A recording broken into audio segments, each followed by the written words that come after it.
Hello, my holy brothers and sisters. So yesterday the Facebook app was glitching and I had the distorted funhouse mirror fat face and there was no way to fix it so, except to leave the screen flipped on Facebook. So probably if you can see anything behind me that's in print, it's backwards. So today we have mirror image. Whatever, we'll get through. The important thing is the teaching. All right, who's with us? Who's in the house? Where are you tuning in from? I always love to hear the roll call of people and cities and countries and continents. It's always the best when we get somebody in from really far away.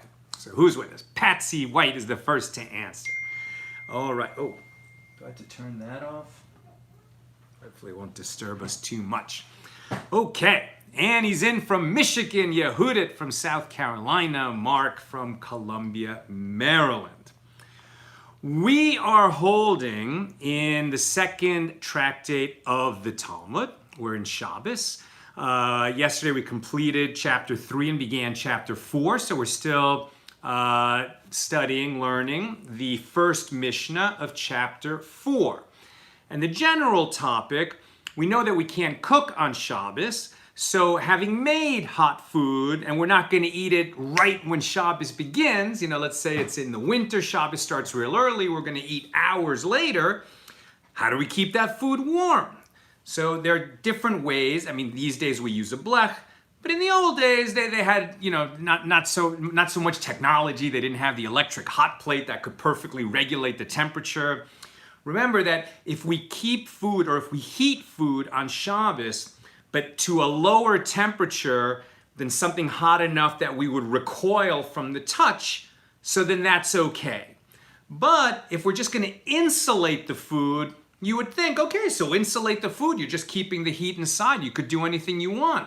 But no, our sages realized that there were some materials that if you pack them around this pot of cooked food, the materials themselves could actually generate some internal heat through chemical processes.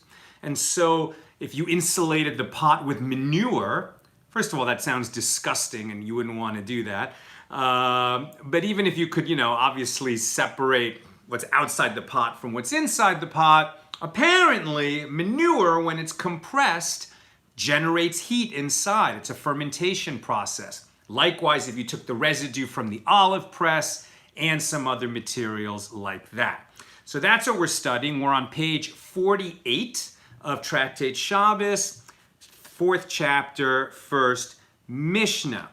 Now, we're going to have an incident here where, as we've seen many times, in order to illustrate a principle that we're learning, we hear a story about some sages visiting the home of, say, another sage, and they observed how this elder behaves, and they're learning, a practice, not so much from the words of the sage as by the practice in his house, which for our sages was considered even stronger, right? If that's something that they do from week to week, and they're the kind of, and it's my elder sage that I respect so much, so that must be, the right way to behave, or at least something worthy of careful consideration. So this observation of the practical halachos, the practical legal practices that the sages would do, they observe each other. Very important. Okay.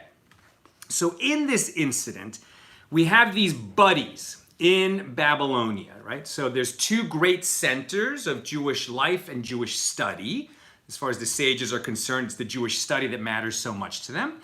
One is in Eretz Yisrael, right? So in Israel, and the other is in Babylonia, okay, which at this time is part of the Persian Empire. We are talking about after the Second Temple has fallen, and the people that we're talking about, Rabba and Rabbi Zeira, are third generation Amoraim. So each is an Amora, right? The Amora, an Amora is a rabbi of the Talmudic period, as opposed to a Tana, who is a rabbi of the Mishnaic period, of the Mishnah period. Okay, so Rabba and Rabbi Zeira are often together. They're very good friends. They're colleagues. They respect each other enormously. And there's a very famous story that I've written about in the past. I don't think I'm going to be telling it today. But for me, Rabba and Rabbi Zeira will always be closely associated because of the Purim story, which we will hear when we get in our Daf Yomi journey to tractate Megillah. Megillah is about the practices of Purim. And there's a story in there about how Rabba invited Rabbi Zeira to celebrate the Purim feast with him, and incredible stuff ensues. The tiny version is that they get so drunk that Rabba murders Rabbi Zeira, and the next day resurrects Rabbi Zeira, and the next year invites Rabbi Zeira to come celebrate the Purim feast with him again. And Rabbi Zeira sends the answer, this year I'm going to pass because a miracle doesn't happen every day. It's an incredible story that, you could teach 3 hours on that, just that story alone. And I don't want to give it short shrift today. But if you want to see what I've written about it, you can actually Google probably Salvador Litvak, Rabba, and Rabbi Zeira, Zeira. That's for another day. The point is that they're buddies and they like to learn together and travel together. So in the incident on our page, Rabba and Rabbi Zeira go to visit the home of the Exilarch. The Exilarch is like the monarch of the Jewish community, but not in Israel, right? So the Exilarch is the head of the Jewish community in Babylonian. And while they're there, they observe two things. And Rabbi Zeira is so humble that you'd never realize, just from reading this kind of story, that Rabbi Zeira is considered one of the greatest rabbis in the Talmud. His learning, incredible. His piety, incredible. His ability to turn a phrase as a writer, incredible. And I want to tell you all about Rabbi Zeira today, so that when I actually relate these little incidents to you, it'll be so much more meaningful. So let me tell you about Rabbi Zeira. I think we might call this the first episode of our Meet the Mensch series, right? So over time, as we go through our journey with God's help, we'll spend some time just learning who the sages are, because their personalities, if you just hear a teaching in their name, it's nice, but if you can get to know them and who they are, those teachings will really come alive. And in Judaism, this is very important, right? It's very important that we don't separate the teacher from the teaching. And in fact, if a teacher has tremendous, incredible teachings, but then later it turns out that, was morally reprehensible person, we're actually going to question every single one of that person's teachings. They might survive that scrutiny, but we're certainly going to question them. And that will happen in the case of Achar, who's Elisha ben Abuya, who was also a great sage and then went bad, right? And then in the Talmud, he's usually referred to as Achar, the other, right? The other one. Like the guy who went to the other side. That's for another day. Let's learn about Rabbi Zeira. So Rabbi Zeira, first of all, is one of the few sages in the Talmud that has two names. At different times, he's referred to by a different name. His name is always Zeira, but sometimes he's called Rav Zeira, and sometimes he's called Rabbi Zeira.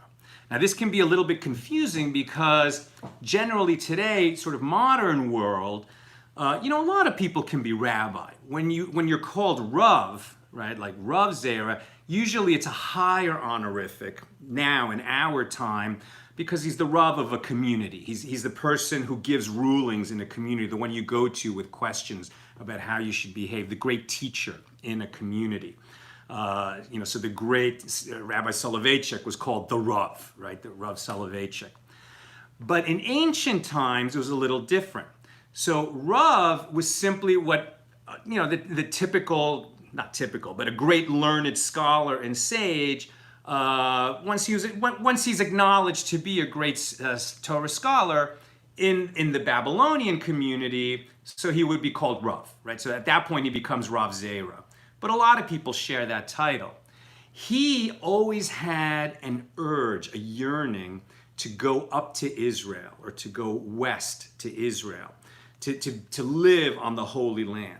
And this is a time when it was not easy to do that, and it was, and it was difficult to get there, and if you got there, it was difficult to live there, right? Because there was just a lot of persecution of the Jews, in this area that was under the Roman dominion. First the imperial pagan Rome, and even later the Christian Rome. In both cases, very tough on the Jews in the land of Israel. But he wanted to go up, and eventually he did. And while he was in Babylonia, he had many teachers and colleagues, but his principal teachers were Rav and Shmuel. So Rav is like, there were many Rav this and Rav that in Babylonia, but there was only one Rav, right? Just the single name Rav. And Rav and Shmuel were one of these pairs that they would learn together. They were considered equals. They disagreed on a bunch of things. And they were the principal elders in their generation in Babylonia. So Rav Zeira learned under both of them. I'm sorry, did I say that? I made a mistake. It was Rav Yehuda. Right, I'm sorry. So he studied under Rav Huna and Rav Yehuda, here it is, who were the successors to Rav and Shmuel, and he may have even learned from Rav and Shmuel themselves. But he learned more directly under Rav Huna and Rav Yehuda, and it was Rav Yehuda who sort of objected to any of his students going up to Israel. He felt, because of his interpretation of Torah, that, they had lost the temple and they had been exiled from their land. And so as much as he yearned up to go up to the Holy Land also, he thought that it wasn't time yet, that when the Messiah would come, then they would all go to the Holy Land. And so Rav Yehuda objected to his students going. And so Rav Zeira sort of procrastinated. He said, I guess I can't go. It's not for me. I want to go so bad. But Rav Yehuda says I shouldn't. And he personally felt that he was unworthy, until eventually he had a dream. We learned that when we did brachas 55 through 57, we spent so much time on the interpretation of dreams in our first volume of the Talmud. And of course, Rav Zeira, we learned that a dream not interpreted is like a letter not read.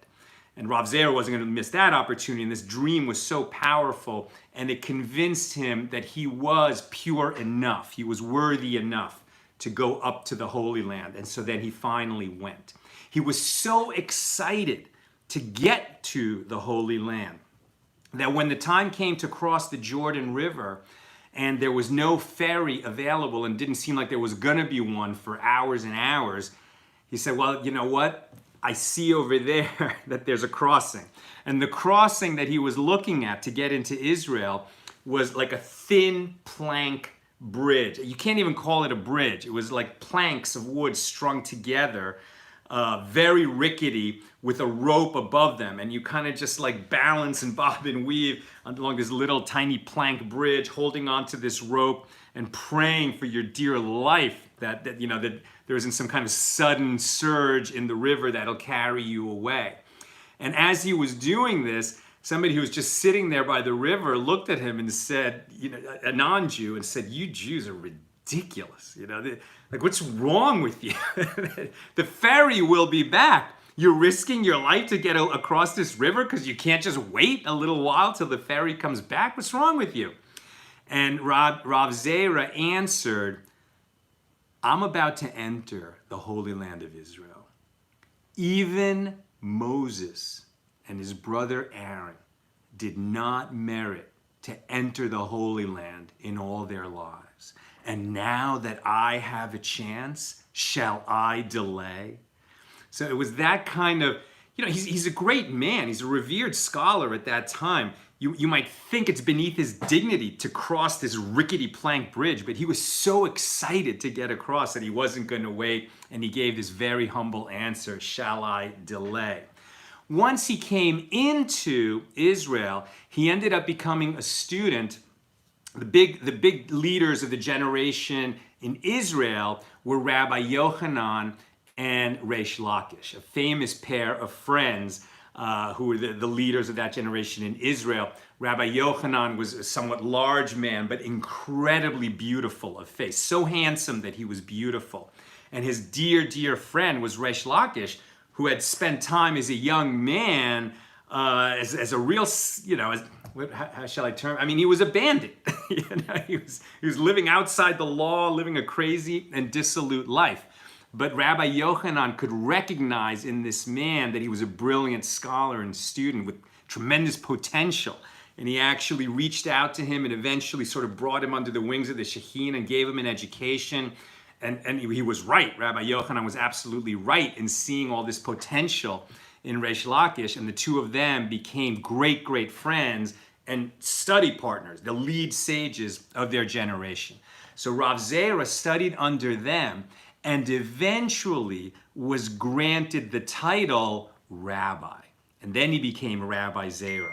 To be called a rabbi in Israel at that time meant that you were receiving a semicha meaning that the title of rabbi was granted to you in a direct line of education from teacher to student, master to disciple, stretching all the way back to Moses at Sinai. And he really thought he wasn't worthy, and he didn't even want the title for the longest time because he was so humble. But eventually his colleagues in Israel, urged him and convinced him to accept the title of rabbi. And so then he was called Rabbi Zeira, and that's why in the Talmud we'll find him sometimes called Rav Zeira and sometimes Rabbi Zeira. Okay. Some other facts about him. One of the places that he came by this great humility, and not just humility, but a punctiliousness about honesty. He was an incredibly honest man, and he was always extremely careful to attribute Talmudic teachings to the right person. We say all the time, well, so-and-so said in the name of so-and-so, in the name of so-and-so, and these transmissions of teachings, and it could easily get confusing. Rabbi Zeira would memorize and review and say it over and over again, 10 times, 20 times, 30 times, 40 times, until it was locked into his memory who said what. And it was almost like in the same way that a person, like I am an officer of a nonprofit, you have to be so careful, right, with the funds of the nonprofit because they're not yours. You're not the CEO of a corporation for profit. When you run a nonprofit corporation, you're the steward of something holy. And likewise, Rabbi Zeira considered himself the steward of these holy teachings and was so careful to attribute them correctly. And he might have picked up some of that nature from his father, Issi, who in Babylonia, by the way, Rabbi Zeira was a Cohen, his father was a Cohen, and his father, Issi the Cohen, was not just a Cohen, he was also a tax collector. You can imagine, how the community felt about tax collectors. Often the tax collectors were almost like capos in a concentration camp. It was like the worst people. They were hated by the community because they were working for the government to extract as much taxes as possible. But not so Rabbi Zeira's father. His father, Issi the Cohen, was scrupulously honest and really gave people a chance. In fact, what he would say is when it was a time of the tax collecting, he would sort of warn the town in advance so a few people could go live, in the country. There would be a lower census in the town and therefore a lower levy of total taxes that had to be taken from the town. And he was just very, very careful to never rip off his community. And of course that teaching went on to his son. When Rabbi Zeira reached Israel, now, the Talmud that we learned, the Talmud that we're doing Daf Yomi with, is the Babylonian Talmud. Why? Because the Jerusalem Talmud, which was being compiled at around the same time in the Holy Land, was never finished. Why was it never finished? Because there was so much persecution of the Jews in the Holy Land at the hands of the Roman Empire. There was much greater freedom to learn, to assemble, to have great conferences of Torah learning in Babylonian. That's why the Babylonian Talmud was finally completed, and the Jerusalem Talmud never was completed. Nevertheless, there were sages at that time who felt like somehow the learning in Israel was loftier, it was holier, and therefore was deeper and more profound. Rabbi Zeira felt that way. And so when he reached the Holy Land, he undertook a series of 100 fasts. I don't know how many a week. Maybe he was fasting 2 days a week. Who knows? I mean, like 100 fasts maybe every other day he was fasting. I'm not sure what the schedule of his fast was, but it was 100 fasts in a relatively short amount of time. Why? He afflicted his body because he wanted to sort of challenge his body to forget the manner, not the teachings, but the manner, the system of learning that they had in Babylonia, in their academies in Pumbedisa and in Sura, so that he would be open and fresh and be like a youngster learning for the first time and taking on the system of learning that was available in the Holy Land. That's how much it meant to him to learn like the other rabbis in the Holy Land. And in fact, he said, this is a quote of Rabbi Zeira, "The very air of Israel makes one wise." And I would agree with that. It's not to say that every Israeli is, a total sage and the wisest person on earth. But when you're in the Holy Land, even today, even, millennia later, there's something about Israel. It's like you're in the Holy Land. You're walking the land of the Bible, the land of the Torah was given for. There's this accumulation of piety and love and holiness that maybe just helps you align your own priorities better. And so there is something about the air of Israel that makes one wise. Another famous teaching, and now you understand the Rabbi Zeira with his piety, with his punctilious honesty, etc., and with his humility, he said, "Do not say to a child, 'I'm going to give you such and such,' and then don't give the child such and such, because you teach the child to be dishonest." How often do we promise something to a young child just to get him to pipe down, thinking, well, he'll just forget about it later, and the kid does forget about it later. And so people use this as a kind of, it's a little bit of lazy parenting. And Rabbi Zeira said, don't do that. Don't tell a child he's going to get something and then not give it, because it teaches him to be dishonest. If Rabbi Zeira was wronged, right? If somebody insulted him or humiliated him or embarrassed him or did wrong by Rabbi Zeira, not only would he not take it personally and not worry about it and not hold a grudge, but what's more than that, he would go and make himself available to the person that wronged him. He would sort of walk by that person often. Not press him, not try to push him into anything, but just be available that person who wronged him should see him on a regular basis, so that when that person came to realize that he'd done wrong by Rabbi Zeira and would naturally want to atone and apologize, right? Because Rabbi Zeira sees everyone the way he is. And if he ever wronged somebody and realized it, he would jump to go apologize to that person. So he is assuming everyone is like him. And when they realize that they've wronged him, they're going to come and apologize, of course. And so that they shouldn't have to go through the trouble and humiliation of searching him out and looking for him so that they could apologize. He just made himself available so that when they were ready to apologize, he would be handy for them. He also said, he was so into learning, he was so into coming close to God through God's Torah, that when he was just exhausted and couldn't learn anymore on his own, he would just go sit near the study hall and just to see people walking by. And when a scholar would walk by, he would stand up, because you have to stand when a Torah scholar walks by you out of respect. And he would just earn the merit of the mitzvah of standing for other scholars. Even though he was a great, great, esteemed scholar himself, he'd think nothing of standing for others and showing them respect. He loved that.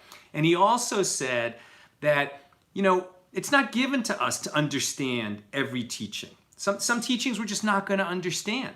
So if we go to a Torah lecture and we don't get a lot of it, is it worth going? Like maybe if you're going to hear somebody, like their teaching is just over your head, like should you even bother to go? Is it crazy? Or if you're so learned, and you're going to go hear a lecture by somebody who's just not a very good teacher at all, okay, so why go? You're going to be bored. You've heard it all before. He would say in both those cases, run to the Torah lecture, run to hear somebody teach Torah. Why? Because even if you learn nothing, or even if you learn nothing because you can't understand it, or even if you learn nothing because you've heard it all before, the primary merit of running to a Torah lecture comes from running to the Torah lecture. He says, run, don't walk. Anytime you have an opportunity to hear someone teach Torah, and how much more if it's a great teacher, then you really got to run, and you get merit for the running. Merit for the running. Don't forget that. Merit, according to Rabbi Zeira, for running to hear Torah. Okay, so this is the Rabbi Zeira that we are talking about. And in a moment, I'm going to come back to him to finish our class and tell you just two things about him that sort of, sum up Rabbi Zeira from the end of his life. But just so that we understand our incident today, right? Today, we're on page 48, Tractate Shabbos, and this august personality that I've been telling you about, Rabbi Zeira, he's in the supporting role. He's just accompanying his buddy, Rabba, when they go to visit the home of the Exilarch. Right? So the Exilarch in Babylonia, he's the head of the Jewish community, he's fabulously wealthy. It's like they're going, today's money, they're going to a $60 million mansion where they have a huge staff, like just tons of servants. They set a Shabbos table. I mean, unbelievable. What a feast. They get there, they're sort of settling in, they're getting ready for Shabbos dinner, and they're watching the servants of the Exilarch preparing for Shabbos, preparing for this large and beautiful Shabbos feast for all of the guests. And of course, the Exilarch is the head of the community. He's going to be a very, careful person to observe all the halakha, right? At the Exilarch's house, they're not going to do anything that's not kosher. But Rabba observes that one of these servants puts a jug of cold water over the kettle where they're boiling water, right? That they're boiling. This is before Shabbos begins, and Shabbos is, or actually now Shabbos has started, right? Yeah, I'm sorry. Shabbos has started. And to warm the cold water in this jug, he puts it over the mouth of the kettle. I believe he placed a jug, yes, over the mouth of the kettle, right? So he poured a jug of cold water, probably a small jug of cold water, over the mouth of the boiling water kettle. And Rabba rebuked the servant. Now this is a big deal, right? If you're in the home of the Exilarch, so think like a king. You're in the home of a king. Are you going to take it on yourself to rebuke the servants of the king? Rabba is not one to shy off. No way. Because and Rabbi Zeira, right? Rabbi Zeira says, why? What's the problem? Why are you rebuking him? So right away we see that it's not a straightforward thing that this servant did wrong, because Rabbi Zeira is every bit as learned as Rabba is. And if Rabbi Zeira is asking, why did you do that? It means that it's not a clear-cut teaching. But Rabba says, you can't do that. If you're just going to put it against the hot water, in such a way that the cold water is going to be warmed up, okay. But here in this case, it was a small enough jug of cold water, and there was enough steam coming out of that kettle, out of the mouth of that kettle, that the water inside the jug could in fact become heated to the point where you would recoil to the touch. So hot that you would recoil to the touch. And that is not permitted warming on Shabbos. That is prohibited cooking or prohibited boiling. And he called him on it. Second incident, same visit. Rabba observes that, I don't know if it was the same servant, probably a different servant, they had a vat of water. And it was typical at that time to have a certain kind of a cloth that you would lay over the water in the vat. It's almost like you can imagine, it's like you don't want bugs and leaves to fall into that vat of water. You can actually see these days, like some people have hot tubs, and for the cover, they have, it's almost like bubble wrap, like a sheet of plastic bubble wrap, and you just lay that over the water. And that you can do. It floats on top of the water and it protects the water from stuff falling in. You could do that. But what Rabba saw the servant do is that he lay his kerchief, right? A personal cloth. Not a cloth made for covering the water, but his own, some kind of kerchief, a scarf, a handkerchief, whatever, laid on top of the cloth. And he rebuked the servant of the Exilarch.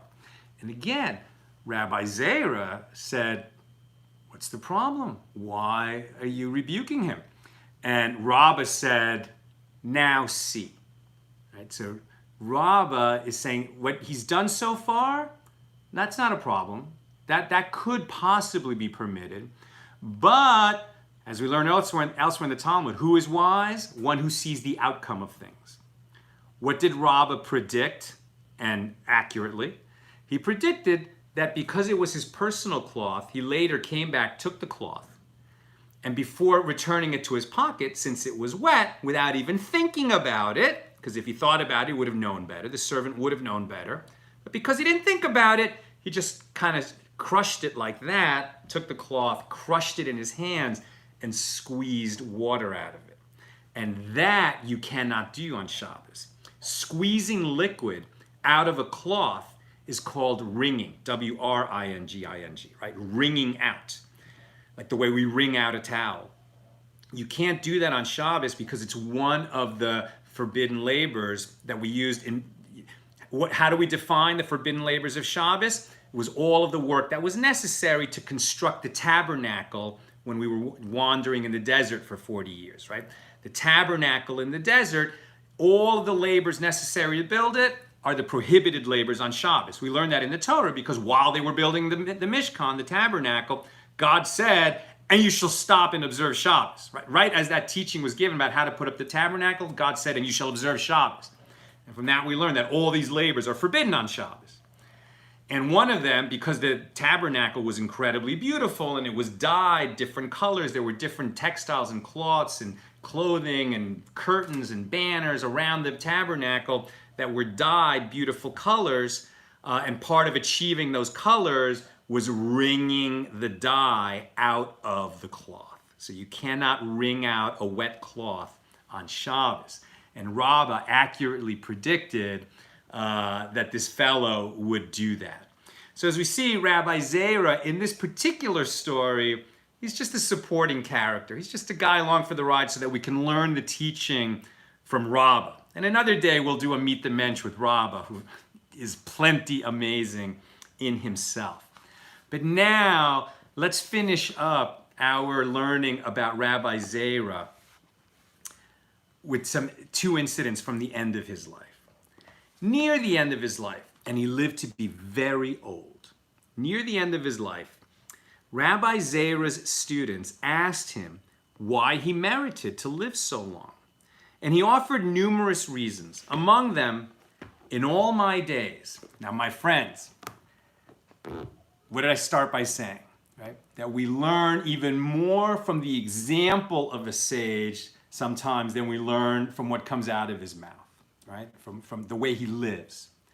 So now his students are asking him, why did you merit to live so long? And obviously we know that there are people who are saints who have their lives cut short. So there's no one-to-one correlation between living good, being a good person, and living a long time. Nevertheless, they asked him, why did you merit to live so long? And this is how he answers what he's proudest of, right? Even if he hadn't lived so long, if he could look back on his life and say these things, it would have been with great pride. And let us learn.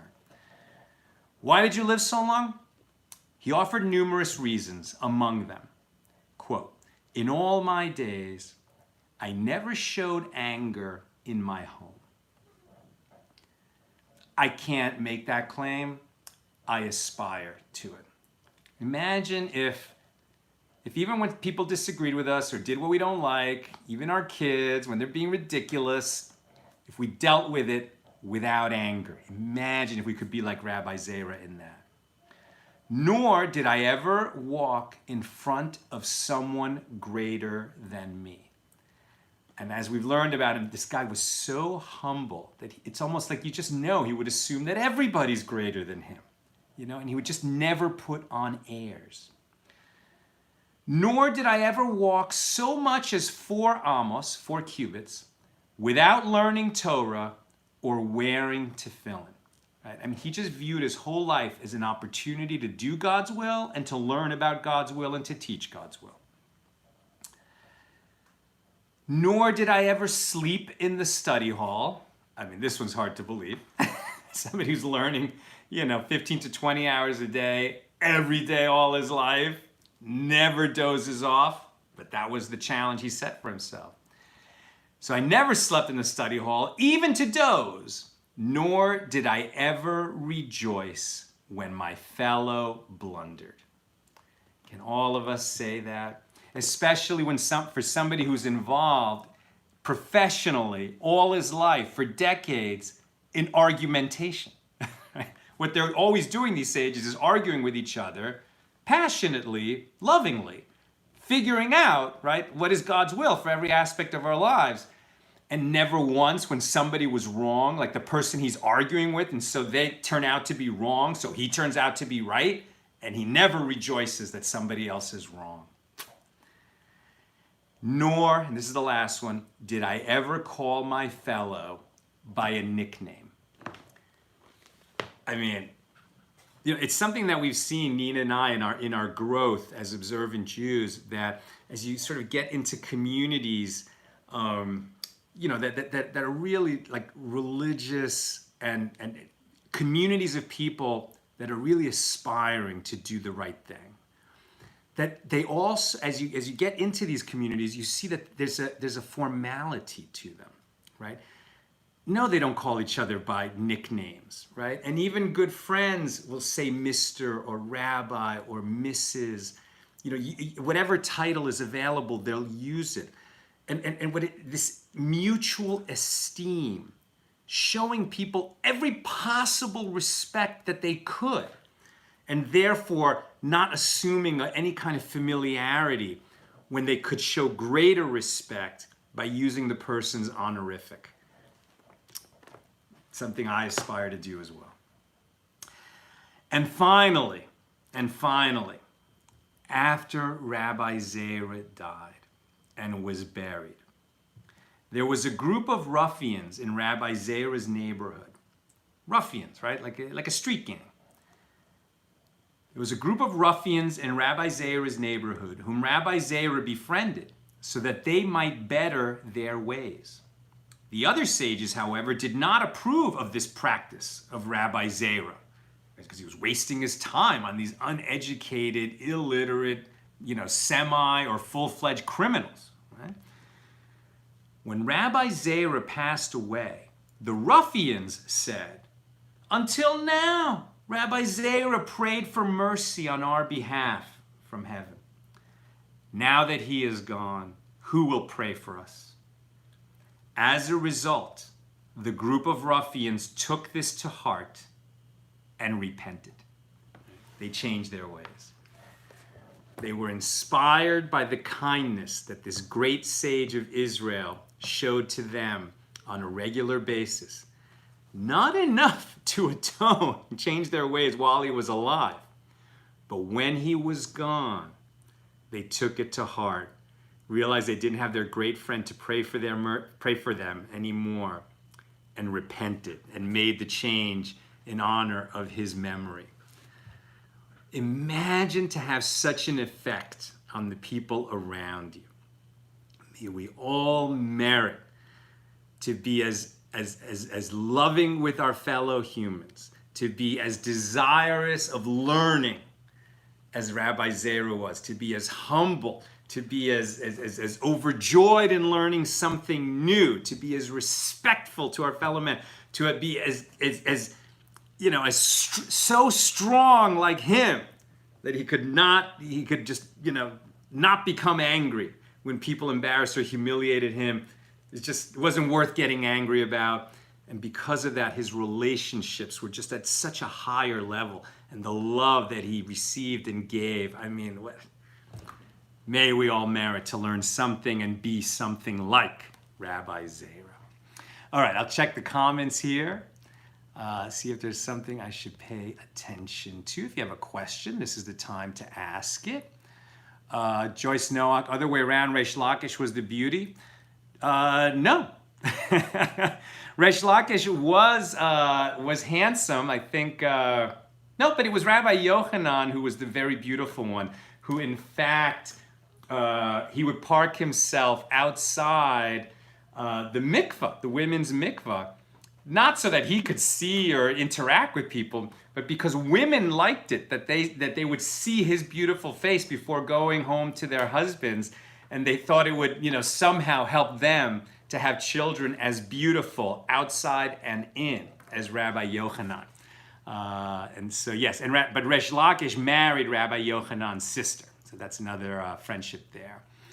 Annie McGregor, didn't the destruction of the temple in 70 AD have a lot to do with the Israel Talmud not being completed? Well, that was a lot earlier, right? So that was still the time of the Mishnah.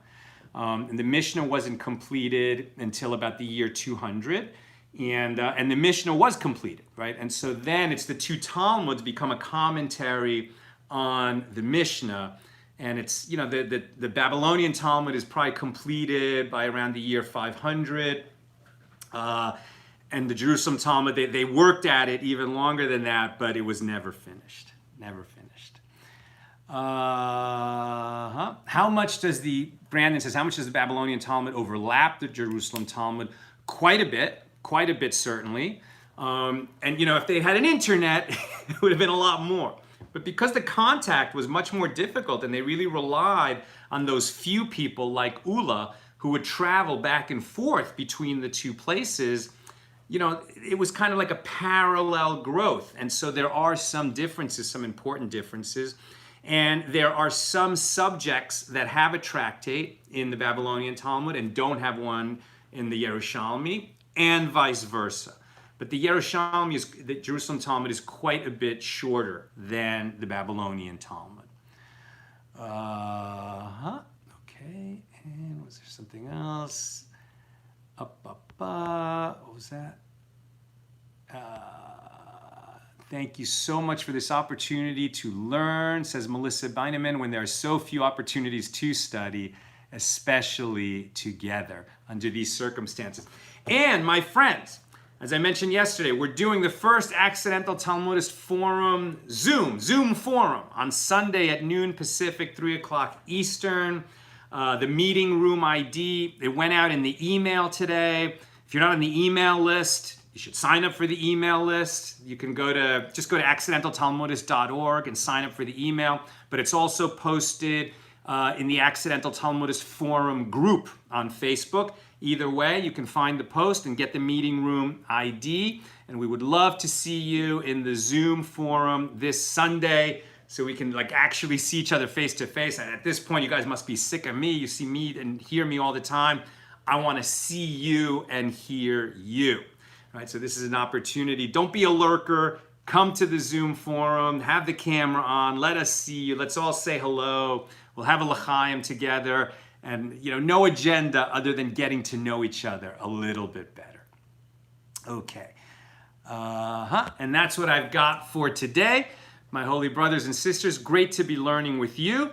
Tonight begins Rosh Chodesh. The new Hebrew month of ER begins on Saturday, but it's a 2-day Rosh Chodesh. So that's going to be Nisan 30 and ER 1 starts tomorrow.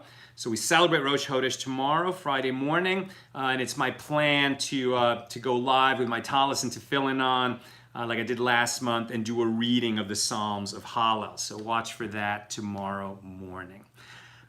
All the best, sending you guys big love from the West Coast. Take care.